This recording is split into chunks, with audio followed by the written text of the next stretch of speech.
Alhamdulillahi Rabbil Alamin, wassalatu wassalamu ala ashrafil anbiya'i wal mursalin, nabiyina Muhammedin wa ala alihi wa sahbihi wa man salaka tariqahum wa iktada bihadihim ila yawmiddin. Falenderojmë Allahun subhanahu wa taala për mirësitë e shumta me të cilët na begaton pa ndërprerje dhe dërgojmë salavate dhe selame mbi Muhammedin sallallahu alaihi wasallam, mbi familjen e tij të ndershme, mbi shokët e tij fisnik dhe mbi gjithë ata që pasojnë rrugën e tyre deri në ditën e gjykimit. Vëllezër të ndershëm, takohemi sërish në ligjëratat javore të cilat i mbajmë netëve të ejta apo ditëve të mërkura pas namazit të yacis.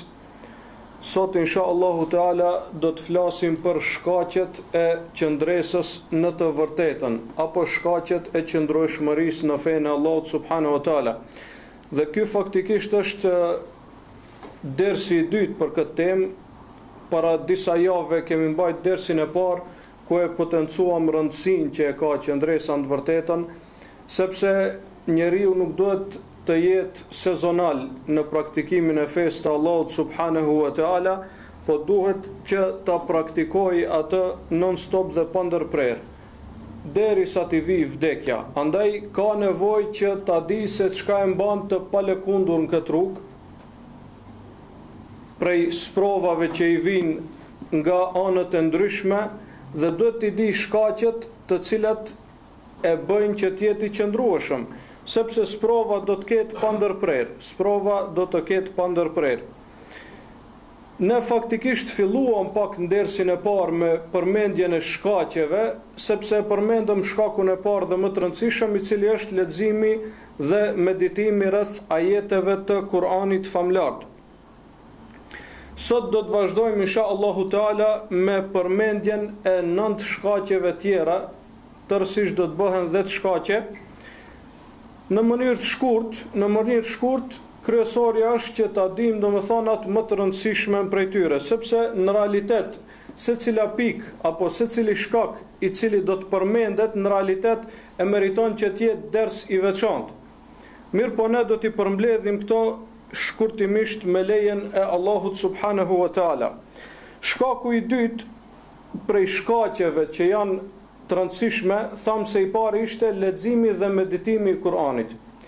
Mirë po leximi dhe meditimi i Kuranit famlart nuk është qëllim në veti, që ta lexojmë edhe kaq, nuk është qëllim në veti, po qëllimi është që ta praktikojmë atë që është aty. Andaj shkaku i dytë është respektimi i asaj që na vjen nga Allahu subhanahu wa taala dhe nga pejgamberi i tij sallallahu alaihi wasallam. Sepse pa vepra të mira dhe pa i respektuar Allahun subhanahu wa taala dhe pa i dëgjuar urdhrat e pejgamberit alayhis salam, nuk ka mundësi që njeriu të jetë në të vërtetën, i qëndrueshëm në të vërtetën. Mos flasim për qëndrueshmërinë, ai në esencë nuk është në të vërtetën, nëse nuk i respekton domethënë urdhrat e Allahut subhanahu wa taala dhe të pejgamberit sallallahu alaihi wasallam. Thot Allahu subhanahu wa taala: "Walau annahum fa'alu ma yu'adhuna bihi lakana khayran lahum wa ashadda tathbita." Sikur ata ta vepronin atë me të cilën urdhërohen, kjo do të ishte më e mirë për ta dhe do të ishte më e qëndrueshme për zemrën e tyre. Wa ashaddu tathbita, do të thonë do të ishin më të vendosur dhe më të qëndrueshëm. Ndërsa nga ana tjetër për jahudit, të cilët pra popullin e Musaut alayhis salam, benu Israilet, të cilët devijuan në kohën e Musës dhe pas kalimit të kohës së Musës alayhis salam, thot Allahu subhanahu wa taala për ta: "Falamma zagu azaga Allahu qulubahum." Kur ata devijuan nga rruga e drejtë, Allahu subhanahu wa taala u devijoi zemrat e tyre. Po ashtu Allahu subhanahu wa taala e tregon një shembull tjetër të zbrapjes nga rruga e vërtet, e ata janë munafikat në luftën e Uhudit. Dhe tregon shkakun, se pse ka qenë shkaku që ata nuk ishin qëndrueshëm këtë moment kritik. Sepse lufta e Uhudit u bë si hakmarrje ndaj luftës së Bedrit, dhe u mblodhën diku 3000 prej mushrikëve. Dhe erdhën që të hakmiren pra për luftën e Bedrit. Dhe në këtë rast, në luftën e Uhudit, dy grupe të njerëzve u zbrapsën, nuk ishin të qëndrueshëm. Grupi i parë që në esencë u zbraps prej në start ishin munafikat, në krye me Abdullah ibn Ubej ibn Selulin. Për shkak të gabimeve që i kishin bërë, për shkak të mëkateve, për shkak të dyftyrësisë së tyre apo nifakut të tyre, ky grup u zbraps që në start dhe nuk shkoi që të luftoi. U nisën deri me një vend, pastaj Abdullah ibn Ubej ibn Seluli ju bëri thirrje pra dhe i zbrapsi 300 veta. Shumica prej tyre ishin munafika, disa ishin musliman të dobët që dëgjonin fjalën e tyre. Ndërsa grupi tjetër që u zbraps në luftën e Uhudit ishin ata që i la pejgamberi alayhis salam që ta ruajnë shigjetarët, pra që i la që ta ruajnë kodrën e shigjetarëve, që tash njihet si kodra e shigjetarëve, sepse ajo ishte në shpinën e muslimanëve. Këtu ishte fronti i luftës, kurse ajo kodër ishte pas tyre. Andaj pejgamberi alayhis salam ju tha që ta ruajnë atë me shigjetar, në mënyrë që mos ju del dikush prej mbas shpinë dhe t'i sulmoj. Mirë po ata kur e thyen urdhrin e pejgamberit alayhis salam, u zbrapsën pra në luftë dhe dështuan në luftë për shkak se e thyen këtë urdhër të pejgamberit alayhis salam. Thot Allah subhanahu wa taala duke përshkruar këtë rast, innal ladhina tawallaw minkum yawma altaqal jam'an innama istazallahum ash-shaytanu bi ba'di ma kasabu. Ata prej jush që u zbrapsën në ditën kur u takuan dy grupe të mëdha, dy grupet luftëtare, ata u zbrapsën sepse shejtani i tronditi ata për shkak të disa gabimeve që i kishin bërë. Munafikat për shkak të gabimeve që i bën më herët, ndërsa këta që ishin përgjegjës për ta ruajtur kodrën, shigjetarët që ishin përgjegjës për ta ruajtur kodrën, për shkak të gabimit se e thyen urdhrin e pejgamberit sallallahu alaihi wasallam. Të dy këto grupe u zbrapsën. Çfarë argumenti është ky ajet për temën që ne e kemi? Argumenti është se nëse njeriu nuk e respekton Allahun subhanahu wa taala dhe nuk e dëgjon urdhrin e pejgamberit alayhis salam, edhe nëse atij i duket një urdhër jo i rëndësishëm dhe i vogël, ai nuk do të jetë i qëndrueshëm në fenë e Allahut subhanahu wa taala. Ai nuk do të jetë i qëndrueshëm në fenë e Allahut subhanahu wa taala. Për këtë shkak, Allahu subhanahu wa taala ju kërcënohet atyre të cilët e kundërshtojnë urdhrin e pejgamberit alayhis salam se mos t'i godet ndonjë fitne ose ndonjë dënim i rënd. Pra, shkaku i dytë me rëndësi që t'jemi të qëndrueshëm në fenë e Allahut subhanahu wa taala është që t'i respektojmë urdhrat e Allahut dhe të pejgamberit sallallahu alaihi wasallam. Shkaku i tretë prej shkaqeve që na ndihmojnë të jemi të qëndrueshëm në fenë e Allahut subhanahu wa taala është dhikri apo përmendja e Allahut subhanahu wa taala. Allahu i lartësuar thot: "Ya ayyuhalladhina amanu idha laqitum fi'atan fathbutu wadhkurullaha kathiran la'allakum tuflihun." O ju besimtar, kur ju të përballeni me armikun në front, kur ju të atakoni një armik i cili është përballë juve, fathbutu, qëndroni fuqishëm, wadhkurullaha kathira, dhe përmendeni shumë Allahun, la'allakum tuflihun, nëse doni që të shpëtoni. Andaj transmetohet se Sheikhul Islam Ibn Taymija rahimahullah, i cili ka qenë një dietar shumë i madh, besoj se shumica për juve keni ndëgjuar për të, dhe i cili njëkohësisht ka qenë edhe luftëtar dhe mujahid shumë trim. Transmetohet se ushqimi i tij që e ka bërë pra të jetë kaq i suksesshëm dhe kaq i qëndrueshëm është përmendja e shumtë e Allahut subhanahu wa taala. Ka qenë prej atyre të cilët e kanë përmend shumë Allahun subhanahu wa taala. Transmetojnë nxënësit e tij si Ibn Kaimi dhe të tjerë se Ibn Taymija rahimahullah e kishte zakon, kur e falte sabahun, qëndronte aty në xhami dhe përmendte Allahun subhanahu wa taala deri kur ngritej dielli, pra deri kur lindte dielli. Kur e pyetnin për këtë se pse është kaq i rregullt, thoshte ky është ushqimi i shpirtit tim, nëse kët nuk e konsumoj, unë do të shkatrohem. Do me thonë, e shihte këtë si diçka esenciale që ai të jetë i qëndrueshëm në përballjen e armiqve, qofshin prej njerëzve, qofshin prej shejtanëve. Sepse ju e dini se ai ka pas prova të ndryshme nga grupacionet e devijuara, disa herë janë bërë sebeb që të burgoset dhe të maltretohet e kështu me radhë. Po ashtu ka qenë në luftë dhe është prej shkaktarëve kryesor që i ka mund tatarët. Sheikhul Islam Ibn Taymija rahimahullah është prej shkaktarëve kryesor për mundjen e tatarëve apo mongolëve në Siri. Për këtë shkak pejgamberi alayhis salam na ka mësuar që në çdo hap tonin të bëjmë dhikr. Bile ka libër të posaçëm për këtë gjë.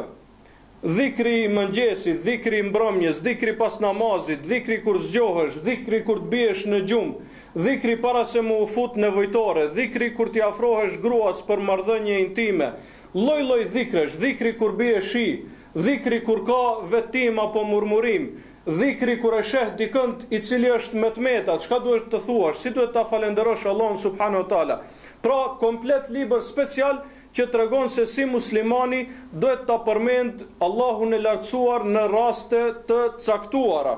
Dhe nëse njeriu i praktikon këto gjëra, e praktikon dhikrin para se me hy në WC, kur del prej WC-je, e praktikon dhikrin kur zgjohet, kur bie në gjumë, padyshim se ai do të jetë i qëndrueshëm në rrugën e Allahut subhanahu wa taala, sepse shkaku kryesor që zbraps atë prej rrugës së Allahut subhanahu wa taala është shejtani. Ndërsa shejtani, Allahu na ka mësuar se zbrapset, domethënë për shkak të dhikrit, për shkak të përmendjes së Allahut subhanahu wa taala. Shkaku i katërt që na ndihmon të jemi të qëndrueshëm në fenë e Allahut subhanahu wa taala është pasimi i muslimanëve të parë. Pasimi i paraardhësve tanë të mirë, apo es-selefus salih. Es-selef i thojnë muslimanëve të parë, gjeneratave të para të muslimanëve, sahabëve, pasuesve të tyre, tabiinve dhe etbau tabiinve. Kjo është pra termi selef. Dhe pejgamberi alayhis salam i ka lavdruar këto gjenerata, sepse ata kanë qenë më afër burimit, dhe dihet se uji është më i pastër, uji është më i pastër në burimin e tij. Andaj edhe ata më pak kanë pasur dyshime, më pak kanë pasur probleme, më pak kanë pasur përçarje e kështu me radhë. Pejgamberi alayhis salam i lavdron ata duke thënë: "Khairul quruni qarni, thumma alladhina yalunhum, thumma alladhina yalunhum." Shekulli më i mirë, thot pejgamberi alayhis salam, apo gjenerata më e mirë është gjenerata ime. Pastaj ata që vinë pas tyre dhe pastaj ata që vinë pas tyre. Do më thoni ka lavdruar 3 gjeneratat e para të muslimanëve. Po ashtu ka nxit pejgamberi alayhis salam që të pasohet suneti i tij dhe suneti i halifeve të drejtë, e që janë shokët e tij, 4 shokët më të zgjedhur të tij sallallahu alaihi wasallam. Thot pejgamberi alayhis salam: "Aleikum bi sunnati wa sunnati al-khulafa'ir rashidin al-mahdiyyin min ba'di." Kapuni për sunetin tim dhe për sunetin e 4 halifeve të drejtë pas meje. Shkaku i 5 prej shkaqeve të përqendrimit në fenë e Allahut subhanahu wa taala është që t'i shpeshtojmë veprat e mira, shpeshtimi i veprave të mira. Sepse padyshim se njeriu duhet të ketë vepra të mira të cilat e bëjnë që të jetë i qëndrueshëm në momente të vështira. Andaj pejgamberi alayhis salam ka thënë: ibadeti në kohën e fitneve është sikurse hijreti tek unë. Ibadeti në kohën e fitneve është sikurse hijreti tek unë. Dietarët kur e kanë komentuar këtë hadith, kanë thonë se kuptohet në 2 forma. Si mundet që ibadeti në fitne të jetë si hijreti tek pejgamberi sallallahu alaihi wasallam? Dietarët kanë thënë 2 forma, ose e ka për qëllim shpërblimin, do me thonë ka shpërblim të madh, sikurse hijreti tek pejgamberi alayhis salam, ose komenti i dytë që është me rëndësi për këtë temë që e themi sot është se të mbron prej fitneve. Njashtu sikurse hijreti tek pejgamberi alayhis salam është mbrojtje prej fitneve, prej devijimeve kështu me radhë, po ashtu edhe ibadeti në kohën e fitneve është mbrojtje prej tyre. Për këtë shkak pra është e pëlqyeshme që, siç kanë thonë dietarët, shumë prej muslimanëve të parë, prej dietarëve gjeneratave të para kanë thonë, kur ta shikosh se njerëzit po i shtojnë mëkatet ndaj Allahut subhanahu wa taala, ti shtoj veprat e mira ndaj tij. A e sheh se njerëzit janë thelluar në mëkate, janë zhytur në mëkate, ti shtoj veprat ndaj Allahut subhanahu wa taala, shtoj veprat e mira ndaj Allahut subhanahu wa taala. Dhe kjo i ka dy dobi i ka. Kur njeriu pra i shton veprat e mira në kohën e fitneve, kjo i ka dy dobi. Dobia e parë është se e mbron vetveten e tij. E mbron vetveten e tij prej fitneve. Ndërsa dobia e dytë është se bëhet sebeb që ata t'i nxjerr prej fitneve. Bëhet sebeb që ata t'i nxjerr prej fitneve. Andaj nëse njeriu dëshiron që t'i përmirësojë të tjerët, më së pari duhet të jetë ai vetë i përmirësuar.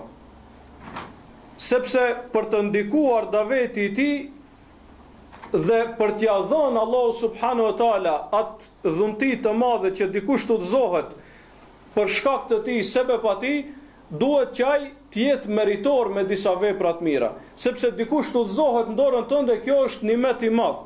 Thot pejgamberi alayhis salam, kush thirr në vepra të mira, kana lahu min al-ajri mithla ujuri man ittaba'ahu. Do të ketë shpërblim njësoj si shpërblimi i atyre të cilët e pasuan. Do më thonë, nëse ti bëhesh sebeb që dikush të falë namaz dhe të uzohet, sa herë që ai do të falë namaz, shpërblimi i tij do të arrijë ty. Shpërblimi i tij do të arrijë ty, duke mos ju mangësuar prej tij asgjë. Andaj kjo është nimet i madh. Dhe për ta dhënë Allahu subhanahu wa taala këtë nimet, duhet pra që të kesh vepra të mira. Dhe kjo është një grad plus nga qëndrueshmëria. Do më thonë, kur ti bëhesh i qëndrueshëm për veten tënde, Allahu subhanahu wa taala ta mundson që edhe tjerët ti thrasësh në rrugën e tij dhe të bësh sebeb që edhe ata të futen në rrugën e Allahut subhanahu wa taala. Shkaku i gjashtë dhe rënditja e këtyre shkaqeve nuk do më thonë se kanë më pak vlerë, duke shku më poshtë më pak vlerë. Jo, po është thjesht një rënditje spontane, të gjitha këto shkaqe e kanë vlerën e vet. Shkaku i gjashtë është shoqërimi me njerëz të dijshëm dhe të devotshëm dhe kërkimi i diturisë, duke prezantuar tubime në mezhlise të diturisë dhe duke marrë dituri në format e tjera. Kjo është shumë me rëndësi, sepse njeriu është krijesë shoqërore. Njeriu ka nevojë që të ketë shoqëri. Andaj, nëse shoqërohet me të mirë, do të bëhet i mirë. Nëse shoqërohet me të keq, padyshim se do të bëhet i keq, sepse njeriu ndikohet. Dhe dikush më herët, dikush më vonë do të ndikohet, pra qoftë nga shoqëria e mirë dhe qoftë nga shoqëria e keqe. Për këtë shkak pejgamberi alayhis salam ka thënë: "Al-mar'u ala dini khalilihi." Njeriu është në fenë e shokut të tij, andaj falyanzur ahadukum man yukhalil. Le ta shikojë ndonjëri prej jush se me kënd shoqërohet. Ndërsa sa i përket kërkimit të diturisë, se është prej shkaqeve të qëndresës në fenë e Allahut subhanahu wa taala, ka argumente të shumta. Prej tyre është hadithi pejgamberit alayhis salam ku thot: "Men yuridillahu bihi khairan yufakkihu fid din." Ati të cilit Allahu ja don të mirën, i jep fik në fe. Ja mundson që ta kuptoj fenë e Allahut subhanahu wa taala. Dietarët thonë el mafhum el mukhalefe nga kjo, kuptimi i parë është se kujt ja don Allahu të mirën, ja mundson që ta mësoj fenë e tij. Pra ja mundson që të merr pjesë në tubimet e ilmit, ja mundson që të dëgjoj ligjërata, ja mundson që ai vet të lexoj për fenë e tij e kështu me radhë. Thjesht ja mundson që ta kuptoj fenë e tij. Kjo është ajo që kuptohet në shikim të parë nga hadithi. Mirë, po ajo që nxirret kuptim pak më i fshehtë i hadithit, cili është e kundërta, siç thonë dietarët, apo mafhum el mukhalefe. Kuptimi i kundërt. Kuptimi i kundërt i kësaj është se kujt nuk ja don Allahu të mirën, nuk ja mundson që ta mësoj fenë e tij. Andaj mësimi i fesë të Allahut subhanahu wa taala është prej shkaqeve më të mëdha që të jesh i qëndrueshëm në të vërtetën. Sepse pa dituri asgjë nuk mund ta praktikojsh pa dituri. E aq më pak fenë e Allahut subhanahu wa taala. Për këtë shkak ka nevojë për dituri. Siç thot Imam Ahmedi rahimahullah, njeriu ka nevojë për dituri më shumë se sa që ka nevojë për ngrënie dhe për pirje. Sepse për ushqim thot ka nevojë 2 ose 3 herë në ditë, ndërsa për dituri ka nevojë gjatë secilës frymarrje të tij, në çdo hap dhe në çdo moment.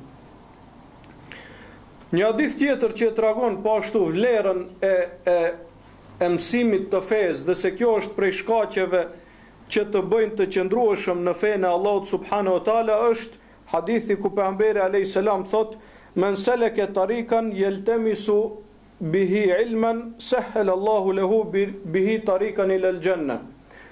Kush e ndjek një rrugë, kush ec në një rrugë për ta mësuar fenë e Allahut subhanahu wa taala, Allahu për shkak të asaj do t'ja lehtësoj rrugën për në xhenet. Do me thonë, kjo është vlera e kërkimit diturisë, sepse për shkak të asaj Allahu do t'a lehtësoj rrugën për në xhenet. Do t'a kesh pra shkuarjen në xhenet më të lehtë, për shkak se e ke marrë një rrugë për të kërkuar dituri të fesë Allahut subhanahu wa taala. Shkaku i 7 prej shkaqeve që të ndihmojnë të jesh i qëndrueshëm në rrugën e drejtë është bindja në ndihmën e Allahut. Bindja në ndihmën e Allahut. Që të jesh i bindur pra. Të jesh i bindur se Allahu subhanahu wa taala nuk të lën lloç. Pa marr parasysh se çka ndodh dhe çfarë sprovash ke përpara, ajo që kërkohet prej besimtarit është që mos ta humb shpresën në mëshirën dhe në ndihmën e Allahut subhanahu wa taala.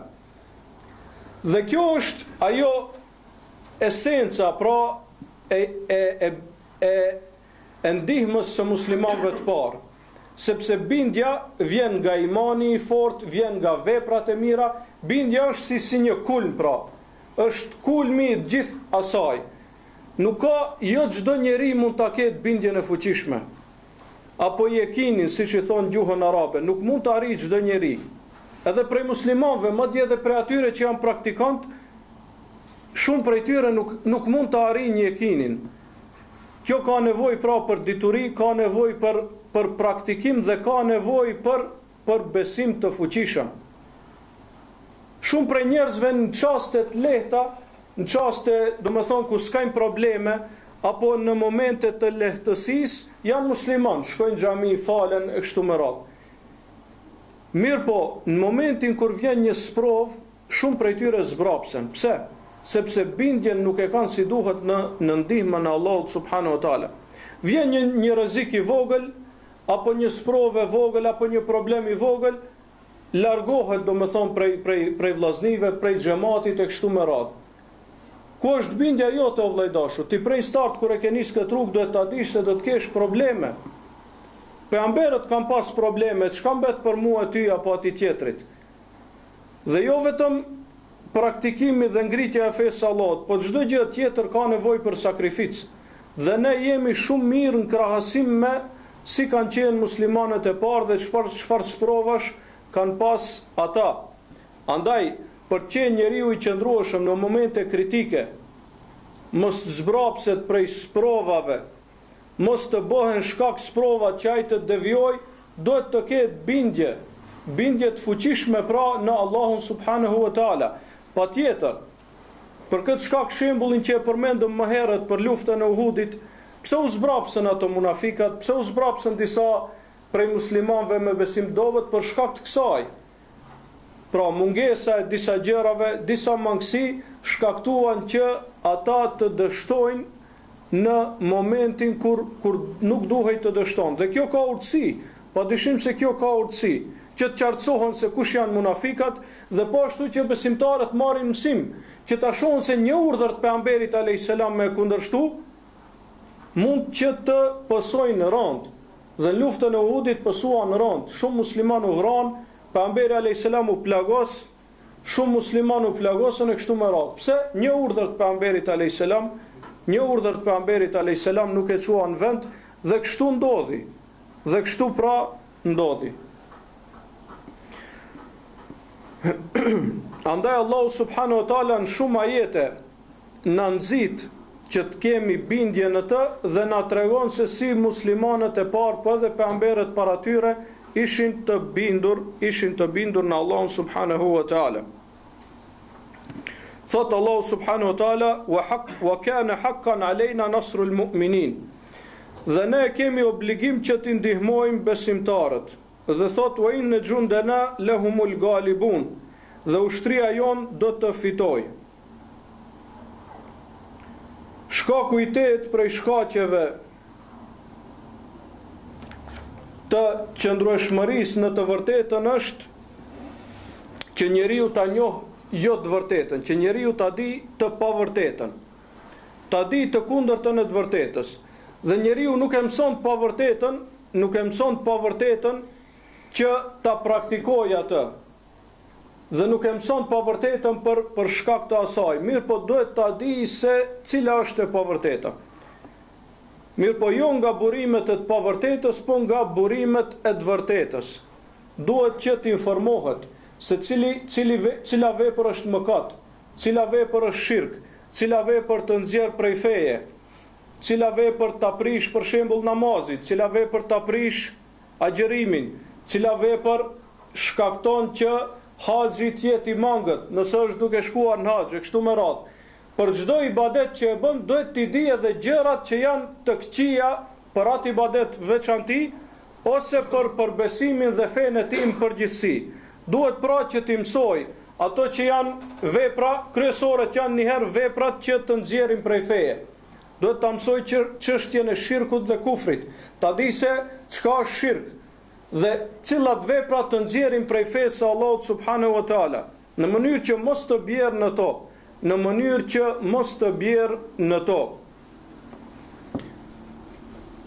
Sepse, si shton pra njerëzit e mençur, preventiva është më e mirë se sa kurimi apo se sa shërimi. Andaj, muslimani duhet jetë i tillë që t'i preventojë gjërat. E jo pasi të bien të, atëherë të mundoj t'i përmirësoj, sepse atëherë pikpyetje se sa do të ketë sukses.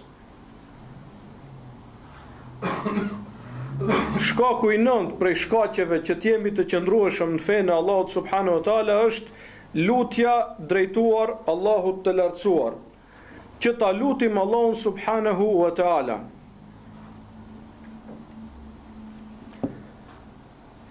Në çdo rekat që e themi, Allahu subhanahu wa taala na ka bërë obligim që ta themi pra surën Fatiha, surën e parë të Kur'anit famlart.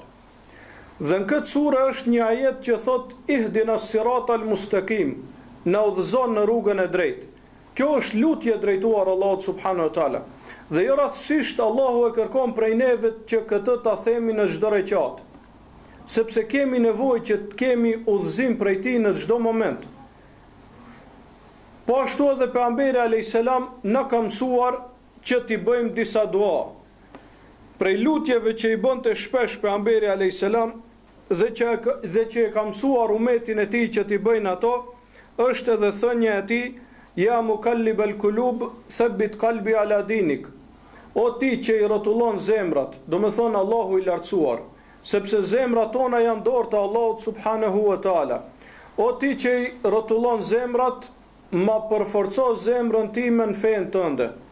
Ma përforco zemrën time në fenë tënde, sepse njeriu ka nevojë që të ketë përforcim prej Allahut subhanahu wa taala. Ka nevojë që të ketë përforcim prej Allahut subhanahu wa taala. Andaj duhet që ta lutë Allahun subhanahu wa taala për çdo çështje të tij. Transmetohet se disa prej muslimanëve të parë kanë thënë, unë e kam zakon që ta luti Allahun edhe për nevojat më të thjeshta. Ne për fat keq shumë pak ja dim vlerën lutjes drejtuar Allahut subhanahu wa taala. Lutja është arma më e fuqishme e besimtarit. Lutja është arma më e fuqishme e besimtarit. Andaj, siç ka bërë dua pejgamberi alayhis salam, i cili ka qenë pejgamberi i Allahut, po edhe pejgamberët tjerë, Ibrahimi alayhis salam ka lutë Allahun që ta mbrojë atë nga adhurimi i idhujve dhe pasardhësit e tij, dhe ka lutë Allahun subhanahu wa taala që ta bëjë prej atyre që falin namaz. Ibrahimi alayhis salam, po edhe pejgamberët tjerë, të gjithë ata e kanë lutë Allahun subhanahu wa taala, sepse njeriu pa e lutë Allahun e lartësuar dhe pa ndihmën e tij nuk ka mundësi që ta bëjë asnjë hap më të vogël e le më që të jetë i qëndrueshëm gjatë tërë jetës në fenë e Allahut subhanahu wa taala. Pejgamberi alayhis salam në një prej duave të tij thoshte: Allahumma arina al-haqqa haqqan warzuqna ittiba'ah. O Zoti im, ma mundsoj që ta shoh të vërtetën si të vërtetë dhe ma mundsoj që ta pasoj atë. Ma mundsoj që ta shoh se cila është e vërtetë. Shumë prej njerëzve mendojnë se diçka është e vërtetë, mirë po nuk është e vërtetë. Shumë prej njerëzve mendojnë se diçka është e vërtetë, mirë po nuk është e vërtetë. Warzuqni ittiba'ahu, dhe ma mundsoj që ta pasoj atë, sepse shumë prej njerëzve e dinë të vërtetën, mirë po nuk e pasojnë atë. Nuk e pasojnë atë. Nuk mjafton vetëm ta dish, por duhet edhe që ta praktikosh. Pastaj thot: wa arina al-batila batilan warzuqna ijtinabahu. Dhe na e mundsoj që ta shohim të kotën si të kotë dhe na bën ta kemi nasip apo ta kemi risk që të largohemi prej të kotës. Dhe shkaku i 10 dhe i fundit që deshëm ta përmendim për sot është thirrja në fenë e Allahut subhanahu wa taala. Thirrja në fenë e Allahut subhanahu wa taala është prej shkaqeve më të mëdha që të bëjnë të jesh i qëndrueshëm në rrugën e drejtë.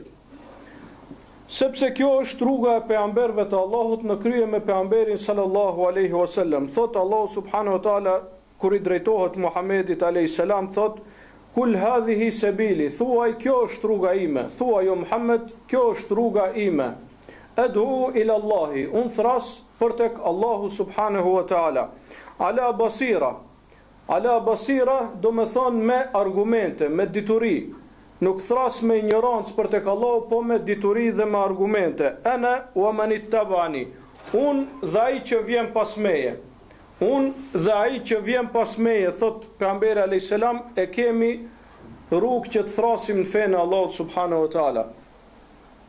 Nëse një njeri nuk mundohet, me aq sa ka mundësi, me aq sa ka kapacitet dhe dituri, që të thras në fenë e Allahut subhanahu wa taala, kjo tregon për mangësinë e imanit të tij. Kjo tregon për mangësinë e imanit të tij, sepse ai që është i bindur se xhehenemi ekziston dhe se njerëzit do të futen në xhehenem, nuk ka mundësi të ri zemra rahat duke e pa dikënd familjes së tij apo shokun e tij apo njerëzin përgjithësi se janë nis për rrugës për në xhehenem, e ai mos mundohet që t'i shpëtojë. Aksidente thjeshta në rrugë. Nëse dikush është në rrezik, njerëzit intervenojnë. Andaj nëse dikush nuk intervenon kur njerëzit janë nis për rrugën në xhehenem, tregon se ai ka dy probleme. Ose bindjen nuk e ka shumë të fuqishme, ose ka mangësi të mëdha në fenë e Allahut subhanahu wa taala. Sepse përndryshe do të ndërmerrte ndonjë hap që t'i shpëtoj ata njerëz nga rruga e xhehenemit.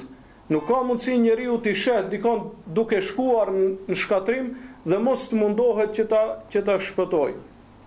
Andaj Allahu subhanahu wa taala thot: ju ishit umeti më i mirë.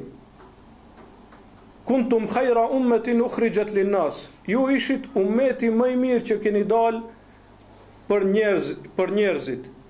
Ta'muruna bil ma'rufi wa tanhauna 'anil munkar. Pse? Sepse urdhronin të mirë dhe ndaloni nga e keqja. Çdo vepër e besimtarit, nëse dikujt i duket si diçka e keqe apo si ekstremizëm, sepse nuk po e lën që dikush të shfaq ndonjë devim haptazi, ajo është në realitet mëshirë për ata dhe mëshirë për shoqërinë. E kemi rastin tash ka ndodhin në Prishtinë, domethënë. Para mendoni, sulmohen vlerat tona në një kohë kur rrezikohet një pjesë e Kosovës prej armiqve dhe ata bien vendime se do ta marrin, do ta bëjnë, domethënë, të tyren apo që të ketë autonomi të tyren e kështu me radhë. Ne kemi problemet mëdha, dikush mundohet që prej mrenat na shkatroj duke u aprishur moralin rinis ton. Andaj ata djemtri që e morën atë hap të guximshëm dhe hap shumë paqësor, nuk kishte ndonjë dhunë ndaj njerëzve aty. Dikush i etiketon si ekstremista apo si diçka tjetër. Turp të ju vi, edhe herojt tanë kombëtar të kishin qenë gjallë dhe ta bënin të njëjtën vepër. Unë jam i bindur se Adem Jashari të kishte qenë gjallë, apo edhe herojt e mëparshëm, nëse do ta shihnin një dukuri të tillë, do ta bënin të njëjtën vepër. Sepse kjo është për të mirën e tyre në realitet, për të mirën e shoqërisë. Ne jemi populli më i ri në Evropë, ne jemi populli që ka më shumëti rini në Evropë.